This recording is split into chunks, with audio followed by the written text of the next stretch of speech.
me and Eli discussed these ahead of time, and some of them are just, it's your personal preference, your belief of what you think is right. Measure 118.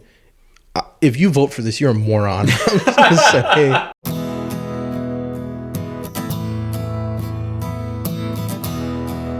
Okay, 3, 2, 1. We are live with the Oregon Grape. We have in the studio Eddie Matz and our special guest Mike Jones.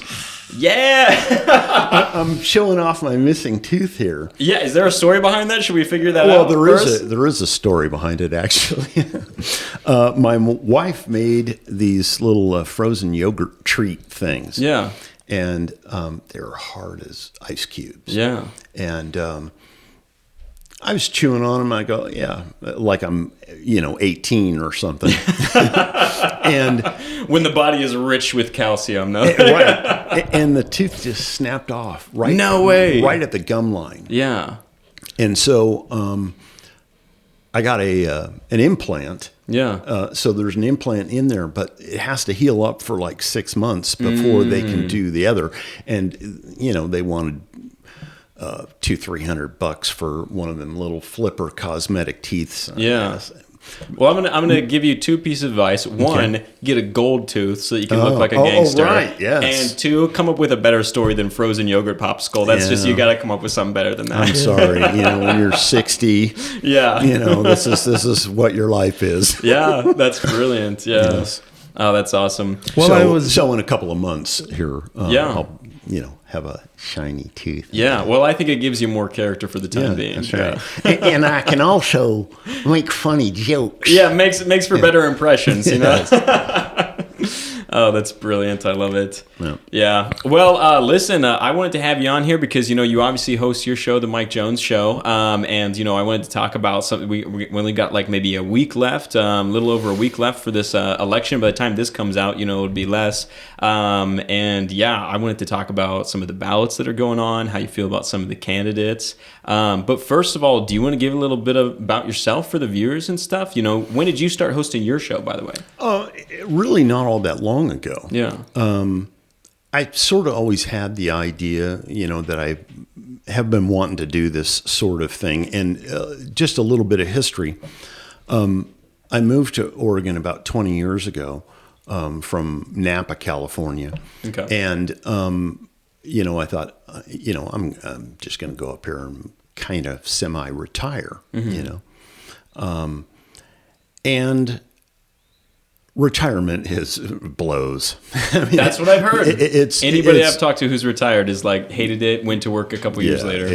You have to have something to keep you busy. Yeah. And so a friend of mine was board opping a radio show over at KMED in Medford. Okay. And so I wanted to come in and watch how this was done and play with it a little bit myself and whatever. And I did that. And before I knew it, I was the guy running the board. Nice. Yeah. And so I did that for a little while. And so what, you were working with Bill Meyer and stuff? No, it was a weekend radio show that was there. And so I thought, I kind of want to do this. And so then right on the other side of the highway from KMED is Central Point there, and that's where the headquarters of Talk Radio Network was. Okay. So I got a job over there because I had a couple of connections of people that ran the place. And I started cutting audio sound bites for the Savage Nation, which was syndicated out of Talk Radio Network. The Savage Nation, that sounds familiar. Yeah, Michael Savage. Michael Savage, yes, yeah. I remember that. Yeah, it was either him or the other guy actually called into his show once. Who's the other guy who does the KMED show? It's kind of like all throughout Oregon. I don't know. I heard Mike Savage, and all I'm thinking of is Fred Savage right now. So. Yes, probably before your guys' time a little bit. He's still doing stuff out there, but he's not doing syndicated talk anymore. At that time, he was the number 3 in the nation. What's going on with talk radio nowadays? Because you and I were kind of talking before the show about like how much podcasting has blown up and how much just sort of like people direct to people has blown up. Are talk shows like dying along with like other mainstream medias? Well, I might be the wrong person to ask about that because I sort of grew up on talk radio. My father, he didn't let us watch TV. We didn't have a TV in the house. And so we listened to a lot of talk radio shows. And so just picturing 4-year-old Mike Jones, tuning in to hear what's going on with the political situation of the. I didn't really. It was an interesting thing when I was a young kid. You'd see these Sunday morning political talk shows, and I always watched them with great interest, wondering what the hell they were talking about because I didn't understand any of it. But I knew that it must be important because these are important looking people talking about this. Yeah. So anyway, I grew up listening to talk radio, and so I sort of had a big interest in it.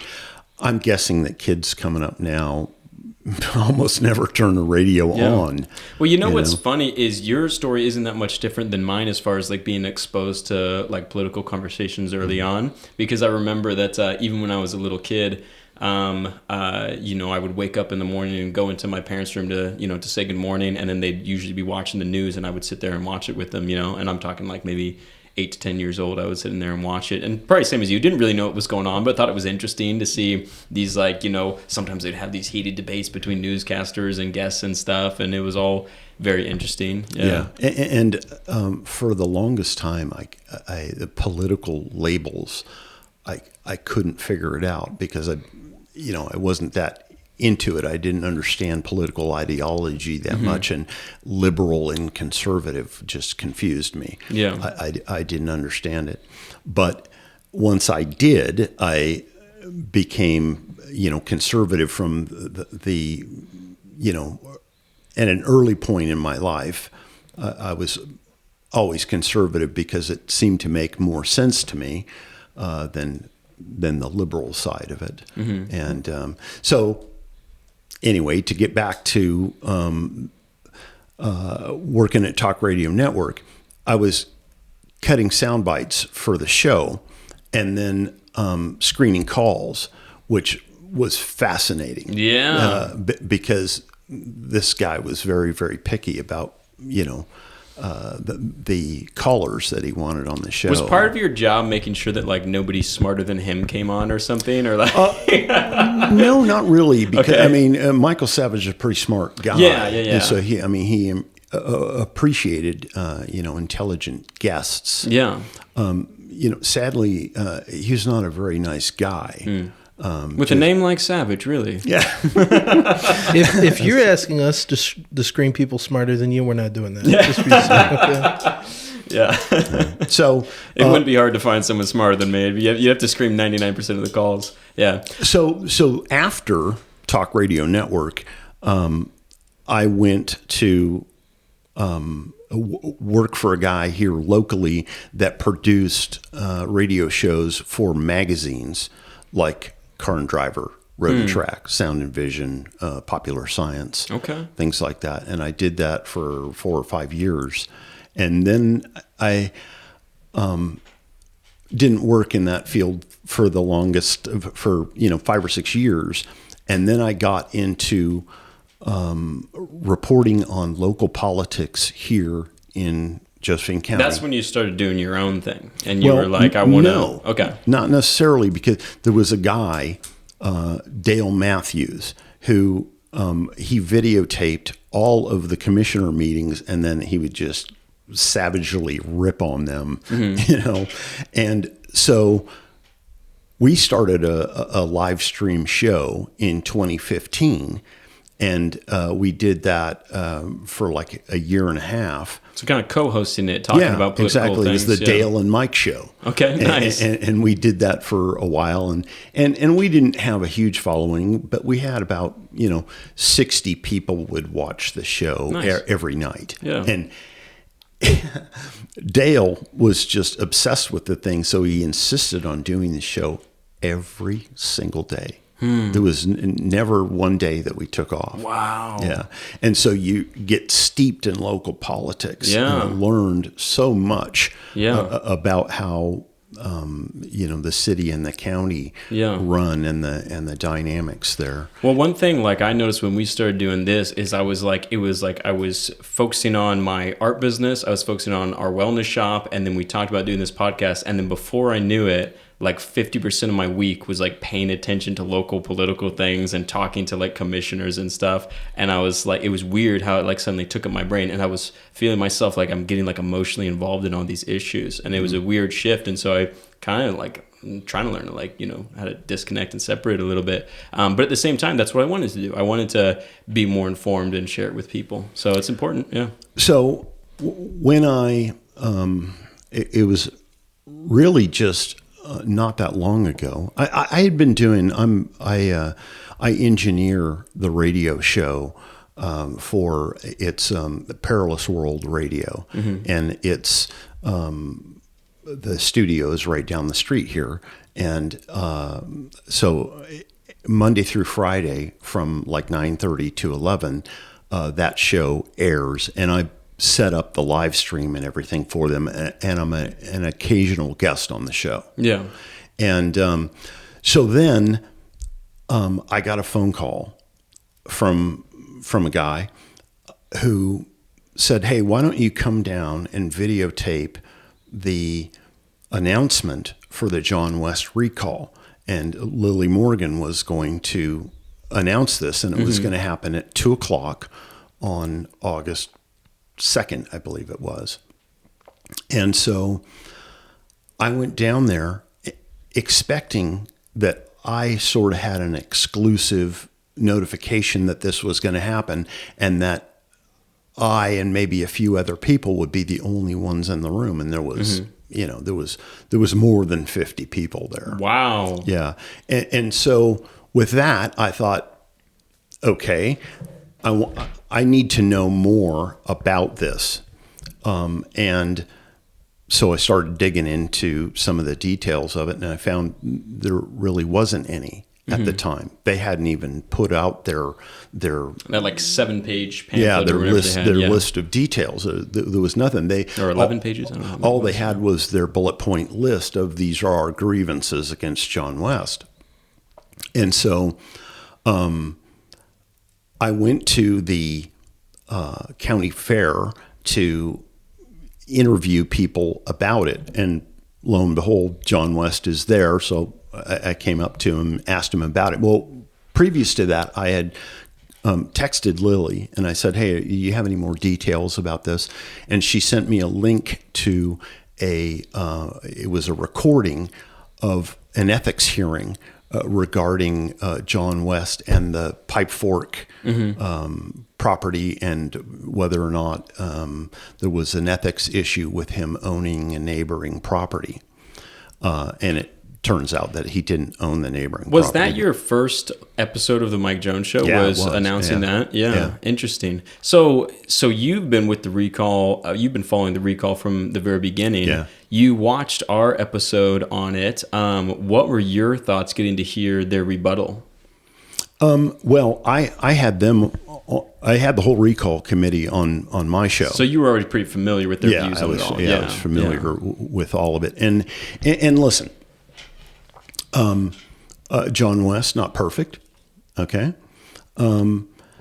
But on balance, I found a lot of holes in the recall story there. Some of the stuff, kind of our experience as well. Yeah. Yeah, it didn't add up to something that I think that you recall somebody for. The Pipe Fork thing, that was just a bust as far as I'm concerned. The ethics charge about him potentially owning a neighboring property, or his friend owning the neighboring property, that turned out to not be the case. The thing is that in order for John West to have benefited from a a greater valuation of a neighboring property, which would have worked as a comparable. Yeah, because that was the complaint, was that he was trying to get a better price on this property because it would increase the value of this adjacent property that he was supposedly affiliated with. But that only works if you sell. Right. Otherwise, a comparable has to be a closed deal, and it has to have happened within a certain period of time. Mm-hmm.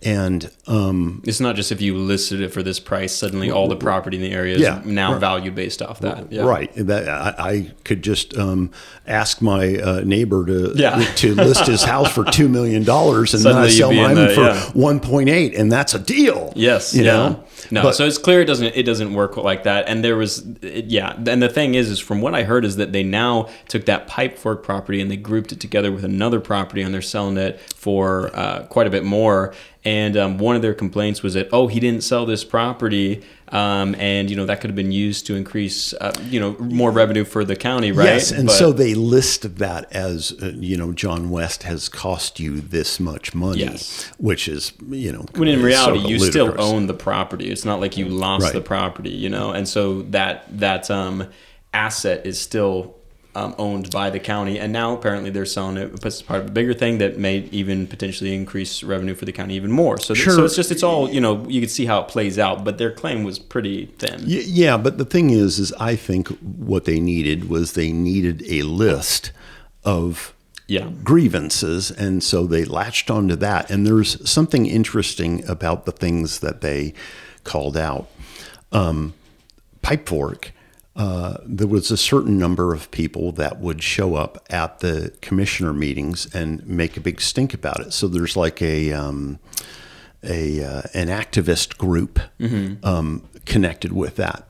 Well, also, one of their beefs was about the library, and there's kind of an activist group involved with that. Anytime there's something having to do with the library, the board members and avid library fans will show up and be animated. And it was kind of a tricky thing because the claim was that they were the commissioners were encouraging people to withdraw from the library district in order to financially damage the library's funding. And as someone who grew up going to the library and being there for story time, my mom has this newspaper clipping of me and my brother, or me and my sisters and my brother sitting there for story time. We grew up going to the library, so it's kind of hard because it's like, people, a lot of people like the library, but also if you're within a district and you don't feel like the library is serving you, but you're paying, a couple $100 or something in your taxes every year. Yeah, I understand why you would want to withdraw, Well, but the thing is they sort of presented it as almost as though it was illegal to withdraw from the library district. Yeah. And that's the way it was written in the grievances, and they facilitated an unlawful withdrawal. Well, the way it actually went down was one guy wanted to withdraw from the library district, and he asked the commissioners about how to do that. Mm-hmm. And they didn't know. So they spoke to county legal and asked them for a procedure. And county legal supplied them with a procedure which was in error. Yeah. And it was basically just like a document error or whatever, and they try to make it sound like there was this big scandal or whatever. And the other thing that I thought I remembered hearing was that they had been trying to do this for a long time. They've been trying to withdraw for a long time, like even before Commissioner West was in office. And but they tried to make it sound like Commissioner West specifically organized this with all these people to financially damage the library. Right. And it was just like, when you actually look at the details, it does not seem like that's what happened. Well, that was the same thing with Pike Fork, wasn't it? That it was like a little bit, that whole deal was going on long before he was ever in office. Yeah. And then when he came in, he wanted to reassess the value of the property, and that's where part of the payments came from. And some of the things that they're complaining about is that he was a party to a majority vote of the commissioner. So it wasn't just him. Mm-hmm. It was other people that were, other commissioners also voted for that. And so, they're acting well. I mean, the reason why is because they don't like Herman, but Herman's leaving in January. So there's no point in trying to. There's no point in trying to recall him. And this is just a struggle for power.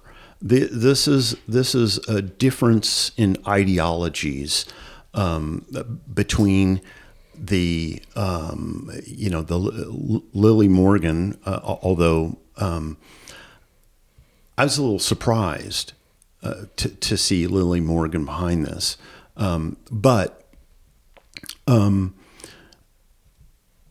Your Pat Fahey's, your Colleen Martin to some degree, although not as much. When she was on our podcast, she didn't really express favor for it or against it. I got a little bit of a feeling that she wasn't like a huge John West fan, but that's just my opinion. She's never said anything like that. But it does appear that Pat Fahey and Colleen Martin are sort of running together in the same way that Ron Smith and Chris Barnett are sort of running together. I mean, this is a difference in the ideologies going forward. And my thinking is, I kind of like the direction that at least John West is a part of. And that is they're scrutinizing the government spending and trying to cut that wherever they can because the money is tight. And also they're wanting to get rid of superfluous employees. Which is going to ruffle some feathers anytime. It's going to ruffle some feathers, and part of it. I'm in favor of it, though. I say get rid of anybody that you're not getting your money's worth out of them. Well, yes, that, and government always has too many employees, and it doesn't really matter if it's federal, state, or local. And they could certainly they can get by with less. They just suggest that they can't. And so a lot of the employees are probably not very happy about the direction that it's going. And so some of these people are probably contributing ethics complaints and bully complaints and it's things kind of like a this. bit like on the federal level where Trump would fire somebody and then that person would come out and say all these terrible things against him. It's disgruntled employee stuff, So, yeah. Well, speaking to it being a difference of ideologies, do we want to get into how difficult it was to even get Lily Morgan on here? Because actually, after we did our first episode going over the recall petition, she was the first one we called. And we lined up an interview with her. And then I think it was the day of she'd canceled or the week of. Day of. And so we ended up getting John West on just because we're like, well, we need to film an episode this week. He seemed more than willing to do it. And because of that, the committee for the recall saw our episode with John West. And I still haven't even met the guy. I wasn't even there when we filmed. I think that was your first time meeting him or second? Second time meeting him, yeah. And so they saw that video and just immediately assumed we were best friends with him. And this was we were some alt-right podcast.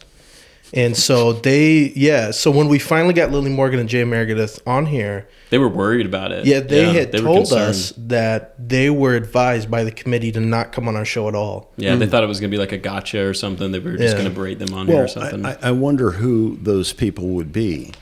Because Jay Meredith and Lily Morgan and Tina Gottschall were on my program. Yeah. And I sort of got the impression that they were the committee. I don't know. I think that's true. Well, when they were on the podcast, though, Jay Meredith and especially Lily Morgan, basically, because my thought process was they were the organizers of this petition. Yeah. They tried to emphasize the fact that they actually had nothing to do with the petition. They were just a spokesperson. Yeah. And they had created it and came to them. Yeah. They were definitely emphasizing that that this was something that was brought before them. Lily kind of told this story about being reluctant to do it because she didn't want the attention or something like that. And maybe that's true. Maybe it's not. I don't know. But yeah, I want to say one more thing on the recall or the Lillian J interview, and then I want to move into like some ballot stuff, and because we got the November 5th election coming up pretty soon. Indeed. But one thing, so you watched our interview with Lillian J, right? Yeah. So there were a lot of things in there that I didn't know how to fact check in the moment or anything, and then after I learned a little bit more, and I was like, okay, so there's stuff that's a little bit off about that. But one of the things I thought was really funny is there was this part in the interview where Lily seemed to be implying that John West had like ransacked and vandalized her office. And she had said something about how she came into her office and some flowers that her mother had given her had been destroyed, and drawers had been opened and papers had been ruffled or whatever. And I never heard that. Yeah, and she had no proof of it because she had a meeting right after, so she had to clean the entire office. She had just like clean the whole thing up. Yeah. So something like that. But it was just such a weird thing to say, and I was like, I don't know John West, not very well at least. And I was like, maybe he's the type of guy to go in and destroy an office. But John West called me after, and he was like, they have cameras in that office. He was like, they would have immediately looked to see if someone destroyed the office. And if he'd actually done it, they would have just said it instead of implied it. Yeah, and that's what she was kind of couching when she was saying. So I just thought it was funny that she was saying that. But it's what it is it's trying to develop a destruction of someone's character. You're trying to like John West is Hitler. Yeah. It's the way that people go about things in politics now. Is it's not as much discussing whether or not this is good or bad, whether or not this is a beneficial decision for the community. It's more so character destruction, just trying to break down someone's character. Yeah. And even when we talked about the Pike Fork, they had presented their original complaint, and then as you basically argued with them, they walked back a lot of it. And then it was like, well, okay, well, maybe he didn't have a property. Okay, well, maybe he didn't benefit from it. But it was still, Yeah. He made this comment that John West stopped the deal going through, and that there was an environmental group that wanted the deal to go through. So therefore, John West stopped the deal because he wanted to spite that environmental group. I was like, okay, those two things may be true, but that does not make your statement true. Well, and the funny thing about that is in their multi-page details section, they suggest that John West's reference to the environmental group as an environmental group was somehow like proved his political position or something. Yeah, that he was. How would you say it? That saying they were an environmental group was somehow pejorative in some way. Yeah. And which is funny is if you look at the reasons that they wanted to preserve the Pipe Fork property, it was environmental reasons. Yeah. So it's not like it's that inaccurate to call it an environmentalist group. You called it an activist group, whatever, a conservationist group, whatever. Right. Yeah. And we called, or at least you did, was the head of forestry. Mm-hmm. And he had said that technically the trees are protected, but it's not really. It's not that big of a deal. Yeah, well, because there was this thing about Port Orford cedars and how there was a disease going around on Port Orford cedars. And I talked to, I forget the fellow's name, but the head of the Department of Forestry. And he was like, well, yeah, there's a disease going around, but like that's not the only property with Port Orford cedars. Like it's not an extinction going on or whatever. We don't have to save Pipe Fork, Well, the interesting thing about this is that at first, this group they wanted to protect this piece of property from being logged. Yeah. But then there's no guarantee that once the Forest Service got a hold of her, or it was BLM, because they were just going to purchase this and then turn it over to BLM. Yeah, they would have had control over if it was logged or what was done with it in that case. Right. And it's not outside the realm of possibility that they would have the thing logged themselves. Yeah. And this is more personal opinion, which I guess is probably the point of this, but one of the things that really bothered me during the interview, and to be fair, Jay Meredith, Lily Morgan were very nice. We had a very good conversation when they were on here. But it was the wordage they kept using. It was very non-committal. And like if something was true and you had proof of it, you would just say it. You wouldn't skirt around it. Absolutely. And so even a lot of conjecture. the petition itself Instead of just saying it was a factual petition, he just kept saying it's based on fact. That doesn't mean anything. Based on facts means there's something factual in it, and you're creating a story. If I create a movie that's based on a true story, it almost has nothing. It doesn't have to do anything with the actual true story that happened. Yeah, absolutely. No, it's true. So I want to go over some of these ballot measures and stuff. Mike, did you get to research some of this stuff? Did you look into it all? Because I remember, like, I texted you. Okay, good. So I know I haven't got mine in yet, but I'm not going to mail it. I'm walking it straight in. So if you say the ballot number or something, I will know some of them. Yeah. But if you just tell me what it's about, I'll tell you. Yeah. You know. Yeah. Well, I remember when I was texting you and talking about like topics for the show, you're like, yeah, we could talk about the ballots if you want. I mean, I'm just voting no on everything. But that's what I did. No on really most of the ballot measures because, most of them are originated inside of government, and that's just government coming at us yet again. Yeah. And there's some of these things, like one particular that you mentioned, that they're basically bribing people to enslave themselves to government a little bit here. You're talking about the 118 I'm sales talking tax about thing 118. Yeah. And the thing is that anytime the government offers you free money, run the hell the other way. You know, definitely a catch to that one. Yeah. That's the one I'm most excited for because I have some very strong statements to Didn't make you about tell that. me you were like, I want the name of the guy who came up with this? I found it. You All right, good for you. Good. I guess we're getting into doxing people on this show now. Yeah, that's right. Yeah. Yeah, no, let's talk about that one. 118, I'm going to be honest, I don't understand it completely, but it was something like a tax on sales over 25 million. And I thought one of the big complaints about it was that, for one, it's just crazy expensive. You know, it's going to be very expensive for the taxpayer, and it will probably cause inflation and increase the cost of goods. Am I wrong? I think no question. Definitely. Yeah. No question. The biggest problem with it, and this is the one I've most researched because it was the one that honestly pissed me off the most. Yeah.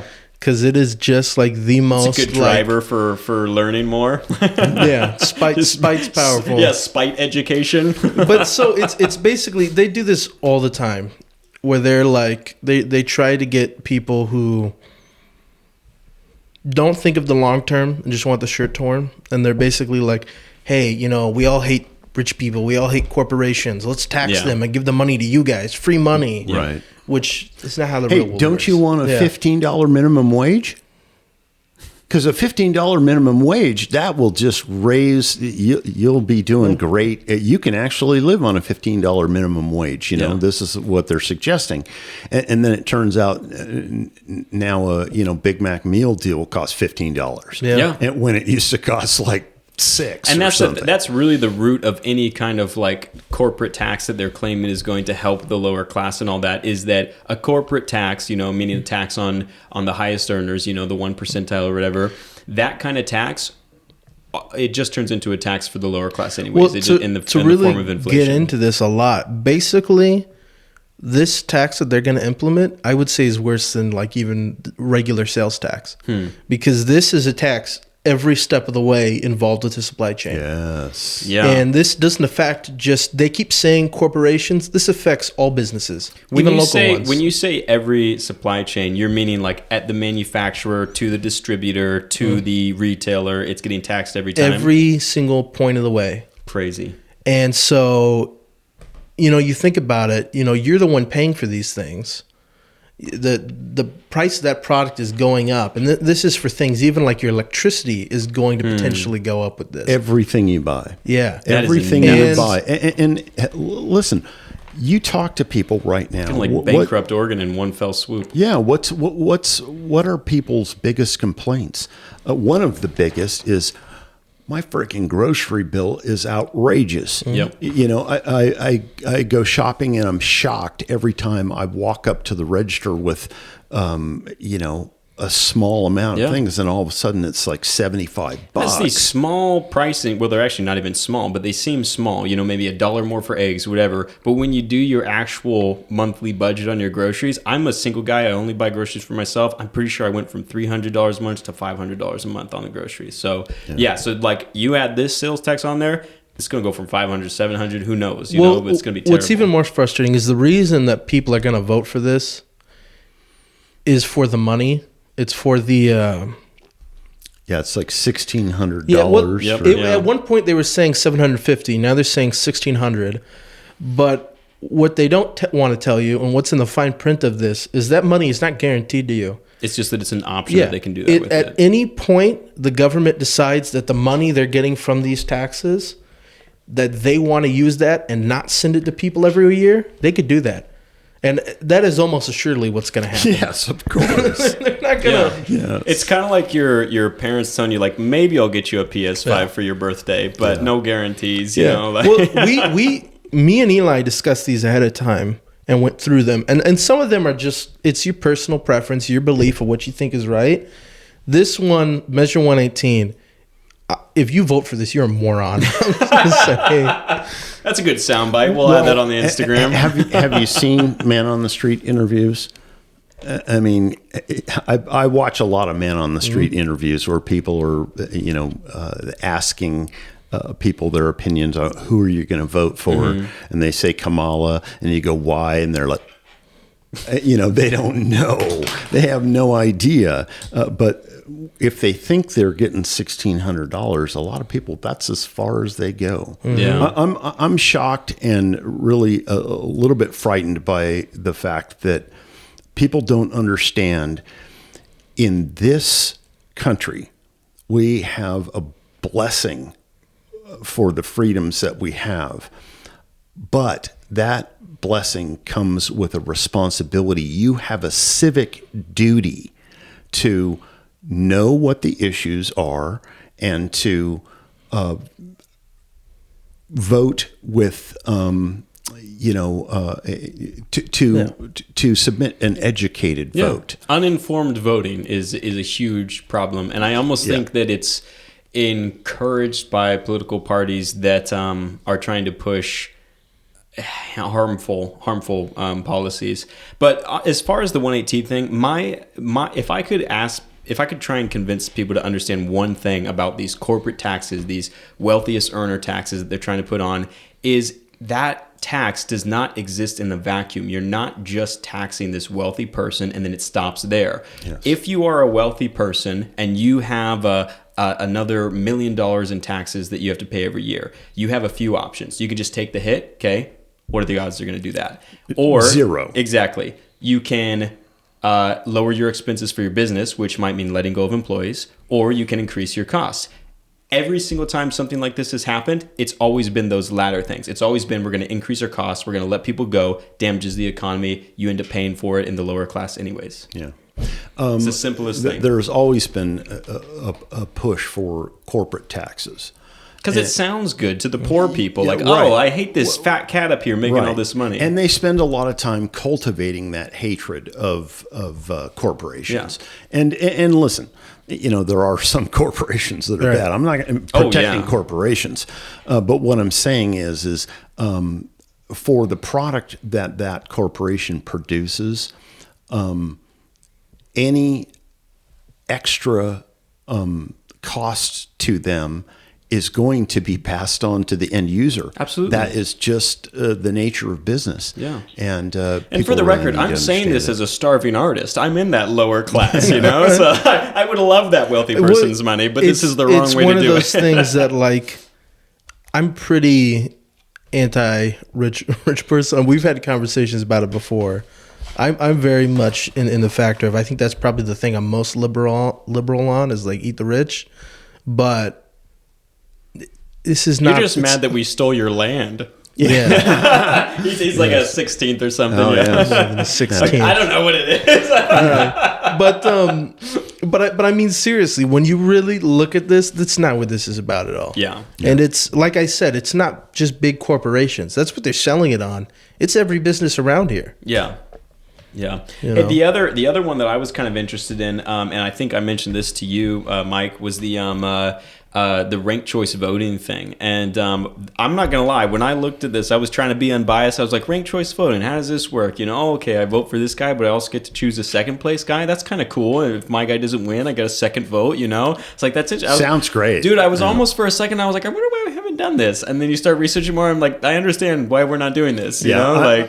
I'm a hell no on that. Yeah, big hell no. Listen, you know what? It's confusing. If anything, just because it's confusing. You don't. Yes. Yeah. And confusion. Do we need to add more confusion to elections? No.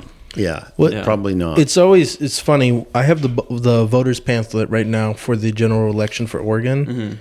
This is from the state of Oregon, and it'll go through and it'll show you everyone who's in favor of it and their argument, and everyone who's opposed to it. Yeah. The in favor is always up first. And so you go through 118 and 117 and you're like, wow, there's a lot of people in favor of this. It might be good. And then you look at the opposed to, and it's like several pages long. And same thing with 117. This is several pages of people who don't want this. Yeah. The sad thing is a lot of people are going to see that much read and they're like, ugh, never mind. Yeah. Oh, yeah. They won't bother. As a matter of fact, most people, I'll bet you, don't even read any of this stuff. Yeah. And to be honest, I don't read a whole lot of it because I already know about the topic before that pamphlet arrives. Yeah, absolutely. You know, because I'm paying attention to what's going on. And there's a lot of people that do. Well, yeah, I don't know. I think it's a smaller percentage than you might think. I mean, I think it's a thick book. Yeah. Yeah, no kidding. For the attention spans we have nowadays, that's like torture right there. But what's your thoughts on ranked choice voting as far as like what do you think are the main risks of it? Because if I'm being really honest, it's hard just to understand how the actual math and the algorithm works for it. Yeah, I think that the people that are proposing it are only doing it because it benefits them in some way. Mm-hmm. And I'm not in favor of benefiting those people. It's generally speaking, I think it probably ends up helping Democrats, and I'm not in favor. One of my concerns with it is I was wondering by having the ability to make multiple choices for the people that you're voting for, would you be able to strategically put in candidates that would be used primarily to take votes away from someone? Like, think about how if you're like, listen, I'm not really in favor of now. Yeah. That's true. You probably missed his whiteboard coming in. He was trying to work out this. He looked like Rain Man in there. It was like Matt Damon in Good Will Hunting. I'm like writing things like I'm trying to figure out how this works. You know, he came in. I'm like 6 cups of coffee deep. Like if this gets passed, part of the law is that they have to educate people on how it works. Yeah, and all the counties this has been introduced to in different parts of the U.S., including I know Alaska and California, and I think part of Idaho even. It's like a 19-page document for how this works. Just to understand it. Yeah, it's nuts. Yeah, like I said, we don't need more complexity. We need less complexity in elections. Just vote for your guy. If he fails, then so what? You lost your vote. Yeah, you know? and I think we should ditch the mail-in voting. Personally, I think all the experience that we've had really in the last 5 or 10 years should indicate to us that in-person voting, paper ballots, voter ID, these are all things that are necessary if you want an actual secure election that people can rely on. Right now, with the mail-in voting, it's just so fraud prone. Yeah. What's crazy? The chain of custody. With the mail-in voting, it's like you don't have to show your ID. Like, it's so crazy because it's like, what is stopping me from when did ballots go out? The 16th, October 16th or something. Yeah. What's stopping me from going down my street, picking out every single ballot and mailing it in with whatever I want to be on it? It's like there's no chain of custody. Yeah. Now, if I had to take my ballot in, you could send them out in the mail. But if I have to take my ballot in, show an ID, put it in there. Okay, well, that's chain of custody. I know that the votes are good, but even two big things that are very important to understand with 117 with this is that one, ballot exhaustion. If they deemed that you filled it out incorrectly at any point, whether that was you voted for the same guy twice, whether you didn't vote enough or you voted too much, they could just throw out your ballot. It doesn't count. Yeah. Right. Yeah. Another it's going to thing, increase a lot with ranked choice another voting. thing is that how voting works here is that our county takes care of it. If we were to implement this, our county would no longer process these votes. It would go straight to state legislators. Oh, hell no. Yeah. And Terrible it would idea. it would take them much longer to get the results. They would require more money to do this. It would require more training. Yeah, and this is a very interesting thing because I remember as a little kid that voting was always paper ballots. You showed up, you showed an ID, you signed in at the polling place, and we knew the result that evening. Yeah. Okay. And now we have voting machines. We have all the, with mail-in voting, the way we do it now, they're already counting a lot of the votes that are coming in. They're receiving it. They're processing it. They're tallying that in there. They know what the early returns are. And yet somehow now we have this thing, we had to stop counting in the middle of the night, and we don't know what the outcome will be, and we'll probably won't know for a couple of weeks. Yeah. I'm sorry. Tell me how that's more secure. That dog don't hunt. I don't buy that for 1 minute. I think we need to ditch the voting machines in the states that have those. Those are just, fraud waiting to happen. And, the mail-in voting for the most part. Especially since some of them were apparently connected to the internet, If you can check your Twitter on the same machine that you're voting on, I feel like that's a bad idea. Yeah, that's a bad indication. Yeah. But the thing is and Elon talked about this here just the other day, that any computer can be hacked. Yeah. And so they can change if it's an electronic record. It can be altered, and it doesn't matter whether it's on the machine itself or after it leaves the machine, that they do a dump to the Secretary of State's office off of that machine. That data, once it leaves the machine, it can be interpreted by whatever else. And then, I don't know what security that they have in the system. Sure. But I don't trust any of that. And I just assume that, the county clerk is in charge of tallying the votes here locally. And if it leaves here and goes to Salem or something, you're in trouble. Yeah, you're in trouble. Yeah. So 117, 118, huge hell no on those. The only measure that I saw that I was a little bit intrigued by and could see myself being swayed one way or the other was the impeachment one. Which number is that? That's 115. 115. Yeah. Allow the legislature to impeach elected state executives. Okay, so here's this is something I just learned about. And I think it's a 2/3 vote that they need to get it done. To do that. Oregon is who has a 2/3 majority in our state? Oh, so it's probably going to get passed, isn't it? Well, no. What I'm saying is that if it does get passed, whoever's this is a ballot measure, so this is in the hands of the people. But once it's in the hands of the legislature, any conservative that they don't like in there, so the way it works now is that, and I was telling you this earlier, we the people, we vote in who we want, and then the way the reason for the recall is that it is also in our hands to remove who we want. Yeah. And what this will do is we'll still vote in who we want, but we don't have much control in taking in people we want. The legislators do. It takes it out of people's hands. So we could probably still recall somebody under this system. Oh, you would be able to. But they could also do it, and they could do it a hell of a lot easier than we could. Yeah. All they would have to have is 2/3 of the people. And even some of the Republicans, they could probably go, hey, really, you need to vote for this, because if you do, we'll make sure that your county gets such and such or whatever, and they'll pick the winners and losers in this whole thing. And I'm not, listen, I'm not suggesting that Republicans are incorruptible. That's not true at all. Of course. There's plenty of bad Republicans. But this state is a Democrat supermajority, basically. I mean, they don't have it totally locked down. They need a few more seats for that, but they have the overwhelming majority right now.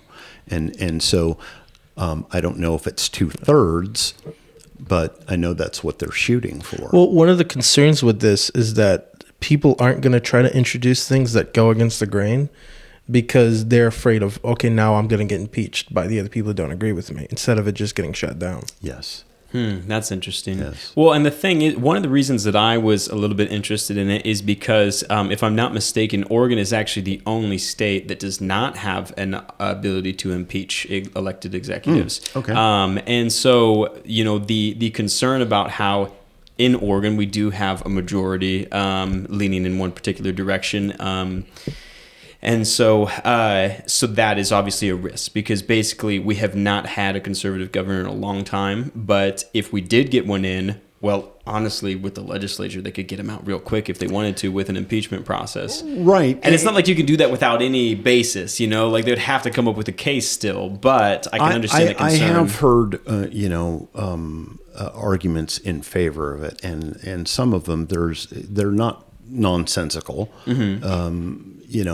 I just generally, I'm going to have to go with my gut on this one and just go no. Yeah. It goes well with all my other no's too. Yeah. So just makes filling it out easier. Yeah, that's right. Yeah. Well, no, I just thought it was interesting that we were the only state that didn't have it. And it sort of kind of begged the question, like, when did this start? And like, have there been other states where it was implemented later on, or has it basically been from the start of the country? We've always been able to impeach elected officials, or just give me this Oregon greater as a question. state is 165 years old. Yeah, and if it ain't broke, don't fix it. It's true. We made it this long, I guess. Yeah, and it does make sense, like if you're going to separate it from, whoever the majority is in the legislature right now, if you're going to separate it from that, and that if you are conservative, like, yeah, this would not be beneficial towards you. But if you were to separate it from that and just be like, like philosophically, is this a good idea? I could understand the argument anyways for how we vote people in based off of the people's choice. And it makes sense to vote them out based off people's choice, which is what we have now with the recall petitions. Can you imagine what it would be like if this was already passed and they were dealing with John West? Instead of trying to organize this recall, which, personal opinion, is unfounded. It's mostly an ideology difference. Yeah. If they were just able to just have him impeached and just not even do any of this about it. Would this apply to local officials? I sort of got the impression that this was I think it's state just steady. But it would not apply to commissioners, from my understanding, but it would apply to higher up elected officials, as an including example, the governor. Yeah. You know what I mean? Yes, for the actual process. Yeah, I understand that. Yeah. No, so it's honestly, I think that it would probably be better just keep it with the recall, process instead of the impeachment. But it is an interesting question. I don't think it would be the end of the state if we had the impeachment either. I believe that this is the way that it works federally. In the case of the impeachments against Trump, it has to pass the House, and then I'm not sure, but I think that's just a 51. Or not 51. It's a majority of the House, which is 235 members or something like that. There's 400 or 400. I forget the total numbers of legislators, but then it has to pass through the Senate with a 2/3 majority, I believe, to convict. Yeah, and that's why Trump, didn't get taken out, because they didn't have that majority in the Senate. Otherwise, he would have got canned. Yeah.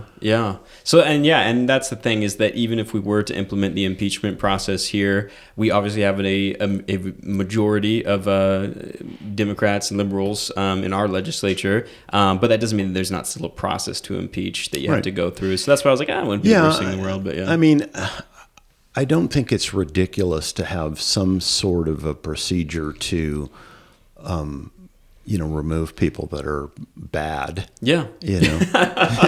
Always good to have a process for that. Yeah. But, we sort of do have, you don't reelect them. Yeah. In most cases. I mean, it would have to really be egregious, I would think, to take somebody out in the middle of their term. Yeah. Yeah, which was kind of the thing with John like West they're too. Hitler. Yeah. And that was the thing with John West too. Is I was kind of like, well, I mean, I can understand why you disagree with this stuff, but I mean, he's only going to be here for another couple of years, anyways. I think the county will survive. So that's got to be a big deal to recall someone. Yeah. Do you want to move on to 116? Well, I was going to say, we're about out of time. But yeah, I mean, the thing is, you have 116, which is basically, establishing this commission to determine the salaries of elected officials. And to me, it sounded like it was a roundabout way for, congressmen to get a raise. And so I'm kind of like, I think we're fine with how it is. Blame someone else. And blame someone else, yeah. And the other thing was just something about cannabis businesses and something with employees and starting unions. I don't know. I wasn't super interested in it. I was originally opposed to it. I think I'm a little turned around on it now. Yeah. It's basically just for workers' rights to create unions. Yeah. But see, as a business owner, I hate unions. but what I'm most concerned you about, worked though, the shop for me the other day. If you unionize, you're fired. As far as employees in cannabis field, most of them aren't even. I mean, let's be real here. A large majority of them are not even American citizens. It's true. So it might legitimize it a little bit. Yeah. Well, one of the interesting things about that is that it says that these business owners can't even talk to them about unionization. Mm-hmm. Yeah. And it says, that's skirting First Amendment stuff there. It is. It's a little weird. Yeah. Yeah, so I don't know. They have to remain neutral on it. Yes, yeah. Which means shut the hell up is what it means. In my opinion, it seemed pretty inconsequential for the larger state of things. But if people are interested, what I meant by most of them not even being American citizens. So, like in reality, it wouldn't even affect them that much because they don't have to worry about their employees. They're not. Upheld the same laws. Yeah, it's true. You know what, guys? We're out of time. This was super awesome. Mike Jones, I appreciate you coming on. Yeah. Yes, everybody go out and vote.